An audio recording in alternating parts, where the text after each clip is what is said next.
Greetings, Wabash and New South Prayer Warriors. My name is Kristen Marble, and I'm the pastor at West Morris Street Free Methodist Church in Indianapolis. I'm delighted to be with you on this, the 8th day of our 21-day prayer focus. Today we find ourselves in the Epistle of James, chapter 5, and we're leaning into praying for our communities. Praying for those places where there are strongholds and brokenness, where that seems to speak more loudly than God's manifest presence.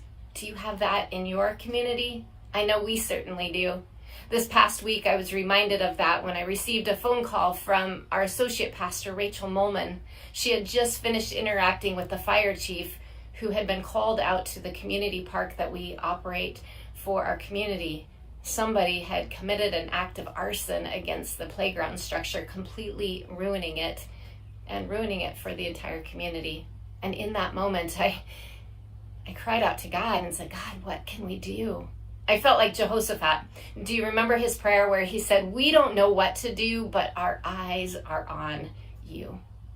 James also leads us in that direction. He reminds us that when we are suffering, we are to pray. When we are rejoicing, we are to pray. When we face illness and sickness, we are to pray. And when we find ourselves in the midst of sin, we are to pray. And it's interesting that James puts the onus, puts the responsibility of those prayers on us. We are the ones to initiate the prayers. We are the ones to gather other people in prayer. We are the ones to request prayers from each other. I'm also reminded as I read the words of James that these types of prayers that James calls us to, these prayers for our community, are prayers done not just in a private prayer closet. While that is very important, these are prayers done in community, where all can see and hear and respond.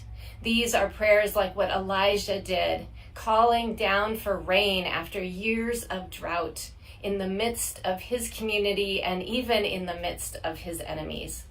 We are called to pray together in community with one another. As I read James, I'm reminded that James, the brother of Jesus, was writing to Jewish believers in Jesus. And he wasn't just writing to his church family that he sees on a regular basis. He was writing to those who had been dispersed because of persecution that began and continued and expanded after Stephen's martyrdom. He was writing to people who were new in their faith, but who had run from Jerusalem for the safety of their lives, but they did not keep their mouths shut when they ran. They ran with the good news, and everywhere they went, they shared that good news. And so the recipients of James were probably small house church leaders who had started small communities wherever they had landed, and they were leading as the mature believers, as the examples. They were leading these groups of new believers who were young in their faith. And so James reminds them, in all circumstances, pray. Pray. And he invites them to be the examples in their community for others to watch. As many of you know, we have several adopted children, and most recently, I've had some interesting conversations about one of our daughters, Virginie, from Haiti.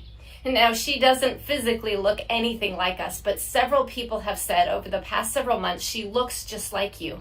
And what they mean are her mannerisms and her ways of responding. You see, we kind of catch on to those things that we are around a lot. And while Virginie might look like me, and I'm honored that she would, we are called to look like Jesus.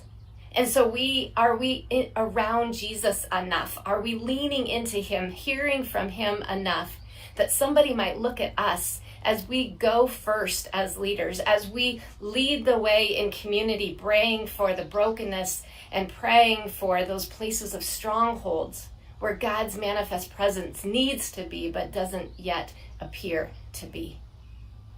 Would others look to us and say, you look a lot like Jesus?